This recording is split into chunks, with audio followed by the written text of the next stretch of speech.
Hey y'all, welcome back to my show. Welcome back to Sabrina is Healthy and Whole. How y'all doing?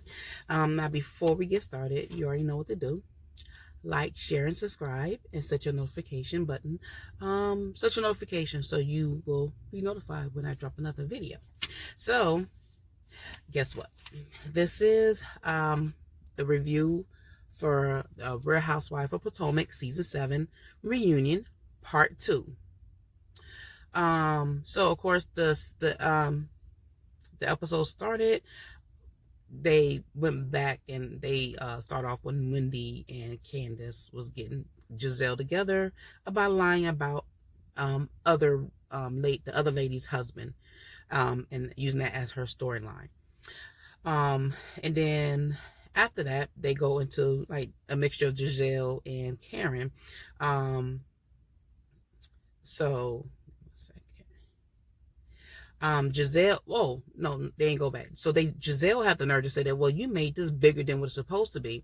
Candace like, no, you sat there, you waited a whole 6, 7, 8 months from the time the incident that you said that made you feel uncomfortable until we start filming to bring it up.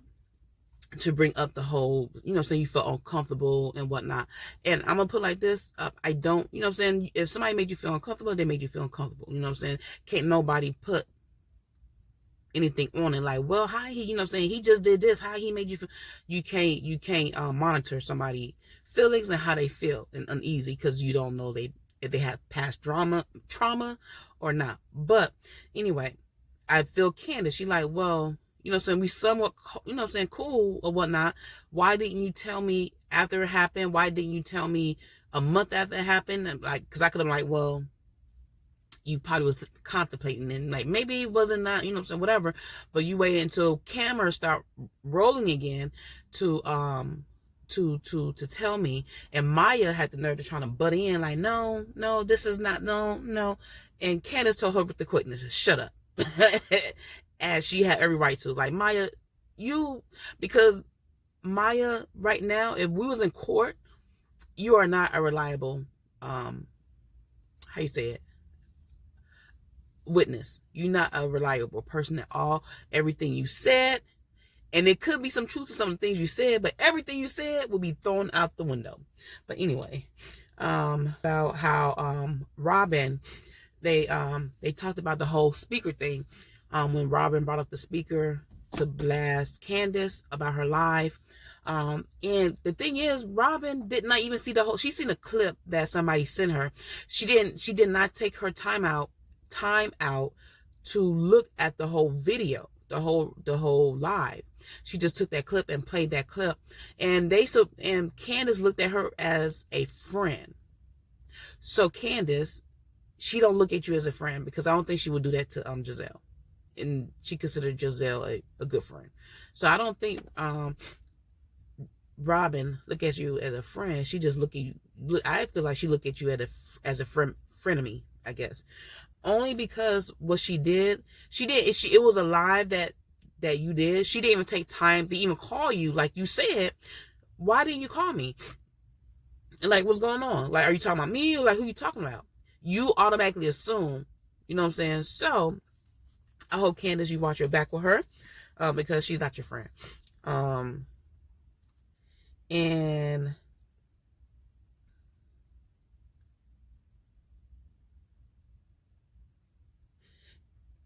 And Candace talked real good. She spoke good about, because Candace said she wasn't talking about Robin or Karen.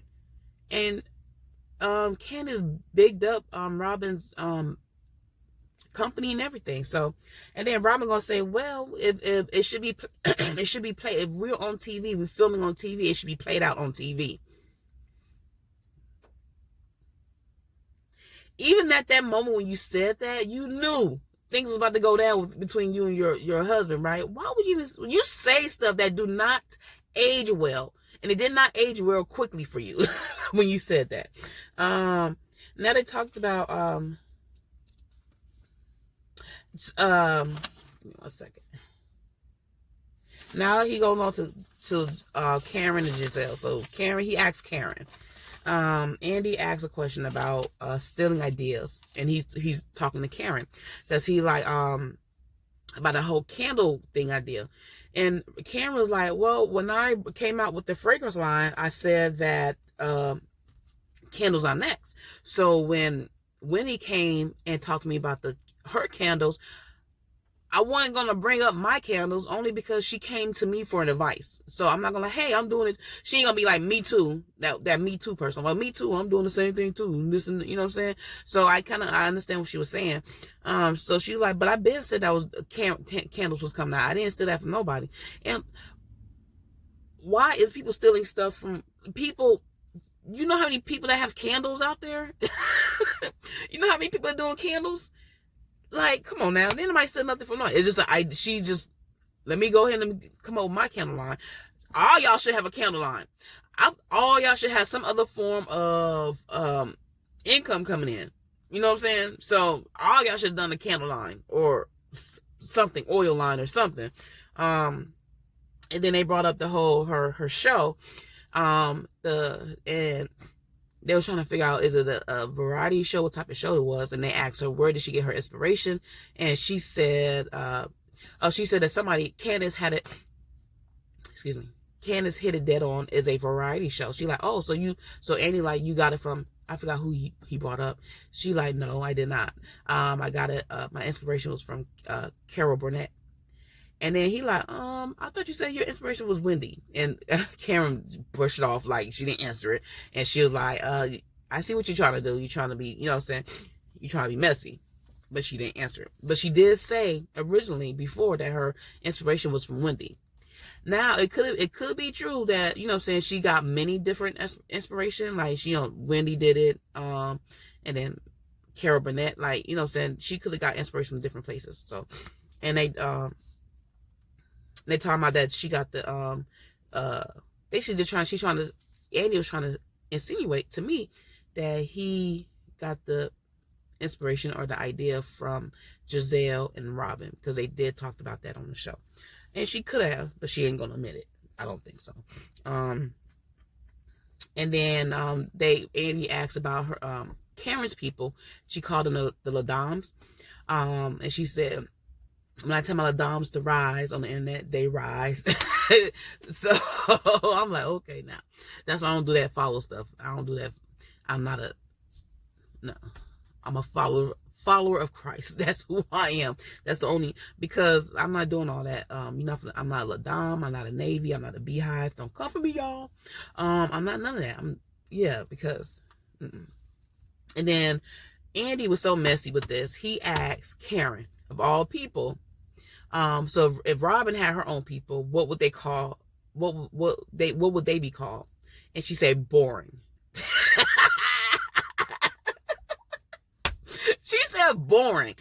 I'm like, why Andy? Andy is messy, and he really tried. That was funny. And Robin was like, okay, you don't bother me. Then Giselle talked about her hysterectomy, that it didn't go as planned. Her hysterectomy was supposed to take a few hours, but ended up taking 8 hours.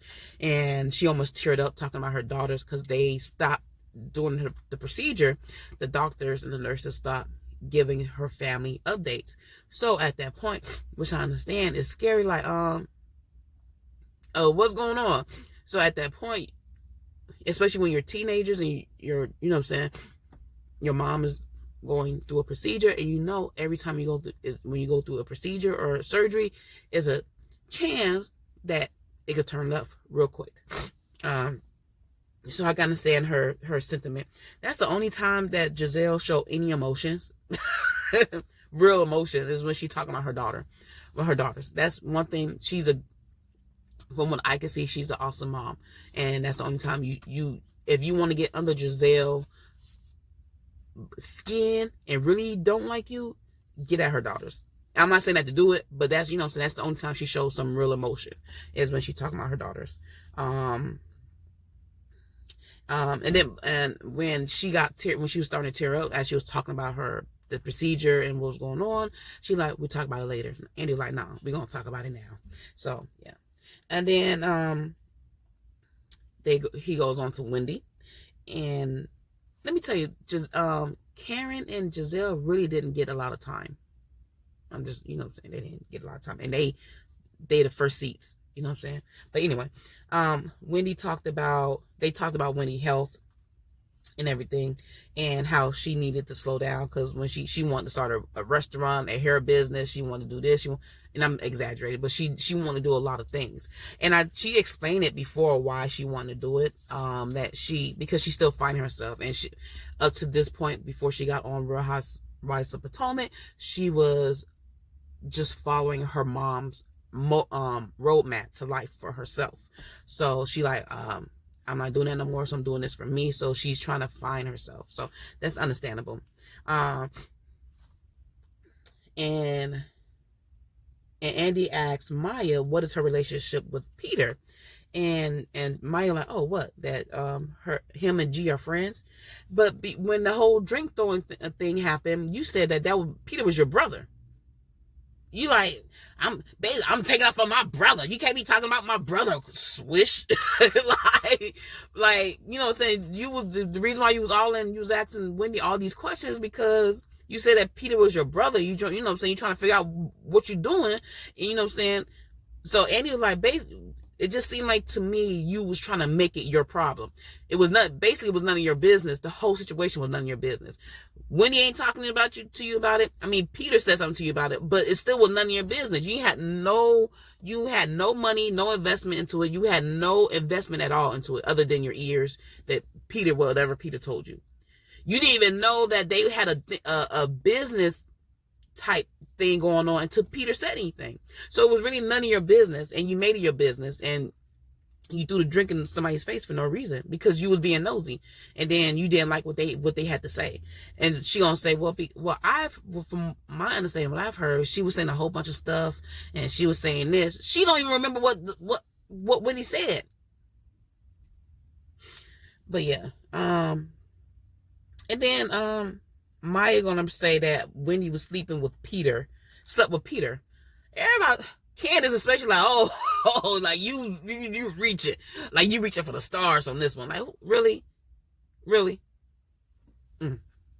And Wendy said, well, Maya's giving up her cookie for lobsters, and Maya like, yeah. And see, the one thing I don't like about Maya, she owns up to her stuff after somebody tell, you know what I'm saying, out her, but Maya lies way too much, and she just bring up just lies. She just say anything.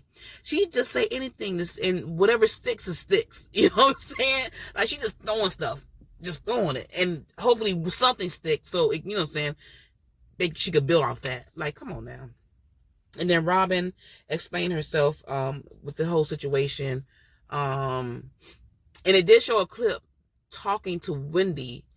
They did show a clip of Robin's explaining what Robin did say, explaining to Wendy, like, look, you don't want to do this you on TV, whatever. But you still calling Wendy, like, well, you're calling me antagonistic, like I'm antagonizing her.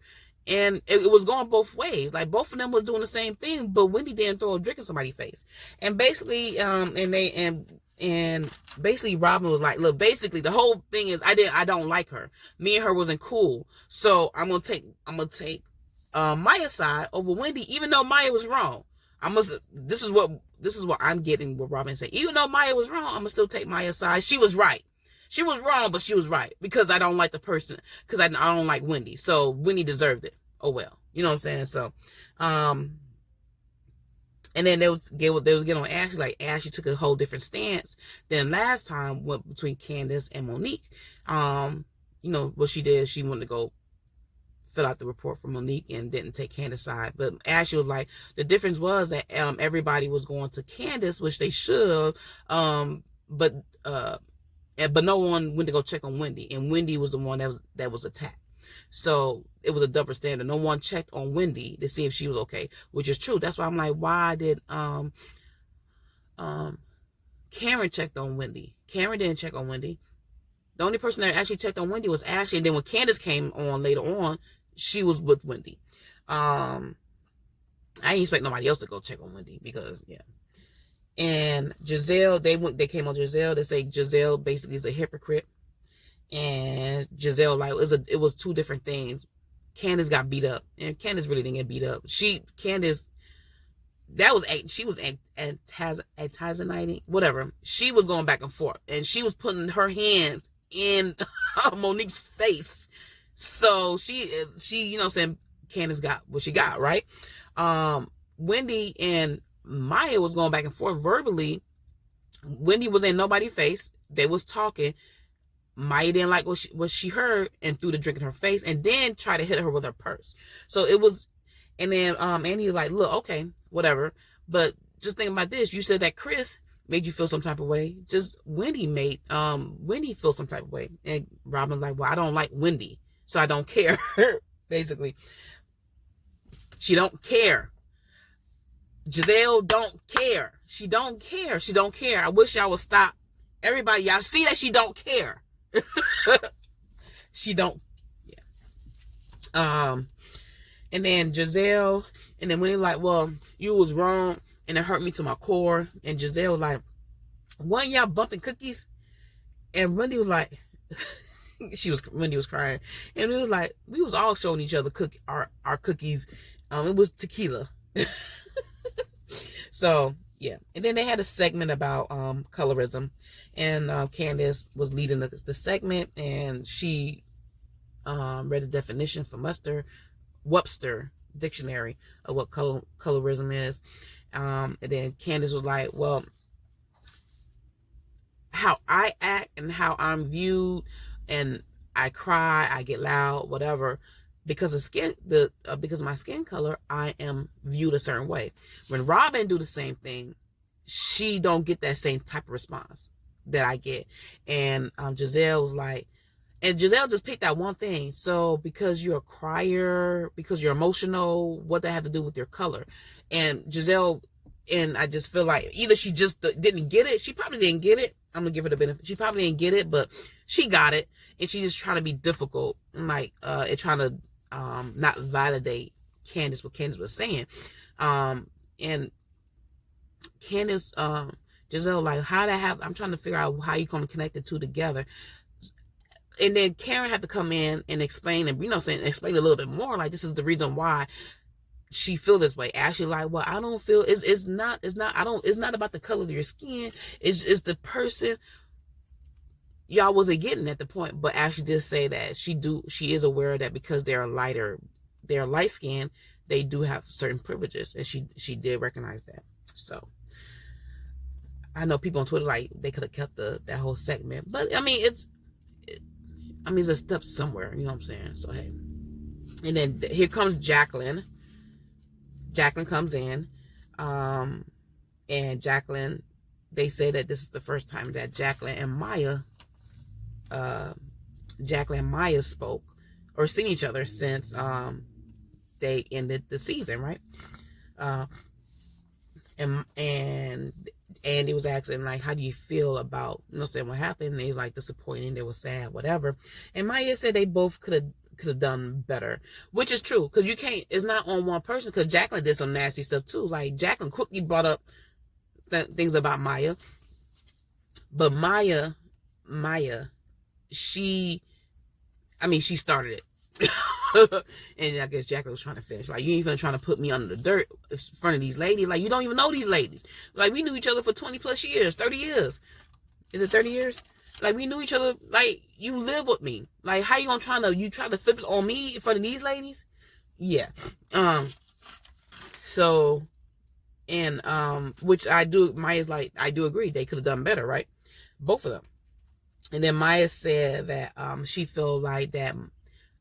Jacqueline said that she feel like Maya wanted Jacqueline to be underneath her, want to be, she underneath her, want to, stuff like that. And you can hear the ladies like, like, yo, like, yes, like they, like what she said, like, yes, we seen that. That's what it looks like to me. It's confirmation that they're agreeing with her. And then Maya said that Maya said it exactly. So Andy asked, like, did you feel like that Jacqueline didn't support you? And Maya said, yeah, she felt very supported. So if you have a good friend, right? If you have a friend that supported you through all your messes and through your health scares, why do this to them? Why do this to them? Like, and I know some people said on Jacqueline, like, she was wrong too, and if she was really your friend, you wouldn't put out a receipt. But at that point, they're not, like, she's fed up. But I think she was being fed up. This is just her opportunity to, like, this just gave her a way out. Like, yes, you this is how I really feel about you, and I'm talking about Jacqueline. But other than that, she'll probably just she'll just take whatever, you know what I'm saying, vibe that Maya was giving her, take it, and then take it to her grave. She wasn't gonna tell Maya how she felt, probably. But so Jacqueline mom hasn't seen the episode because she didn't want, I guess, Jacqueline mom to look at Maya a different way. But Jacqueline's other family members they discussed it with Maya, and don't like it. And Maya like, well, I wish that we was a lot closer. How you gonna be a lot closer when you dogging their family member, their child, their cousin, their auntie, their sister? you sit there, you dog, and then but Maya did start it because you start dogging her when she would start coming more when she was in more episodes. You just start putting her business out. Like, why are you telling my business to these ladies? Like, I don't even know them. And I feel Jacqueline on that. But, and then Jacqueline called Maya unhinged. And then Jacqueline like, why would you send out a group text to these ladies talking about, I'm on my food stamps, I'm in foreclosure, I'm this and that? Why would Maya do that? So she was wrong for that, right? And then Jacqueline like, well, you brought up then Jacqueline brought up Maya losing her business. Everybody like, oh my god, because they just had talked about the whole business thing prior. So here comes Jacqueline bringing that up. So that was the end of that, of season of part 2. So that was the end of part 2. Part 3 is coming up. They say it's 90 minutes. Let's see how that's going to be, right? So an hour and a half long. So that's about it. That's the end of this video. I hope you enjoy. Like, share, and subscribe. Stay social. Meet me on all my other social media platforms, and communicate. Other than that, y'all have a great day. See you next time. Peace out.